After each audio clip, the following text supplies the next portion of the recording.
So in this video, I'm just going to walk you through quickly how to create a new transaction in Skyslope. And this is a new transaction where I am the agent, representing the buyer on a buyer transaction.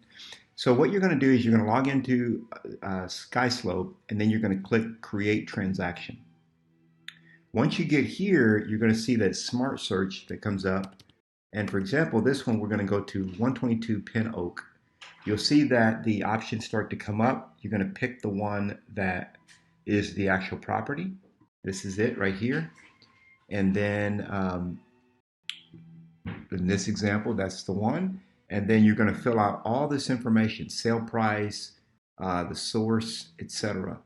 If you have typically on for source, it's going to be a past client, previous customer is typically what that will be. Office lead is going to be no.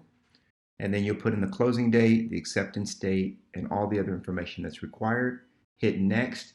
And then you'll fill out the subsequent screens of information as well as upload the documents. So that is how to create a new transaction in Skyslope.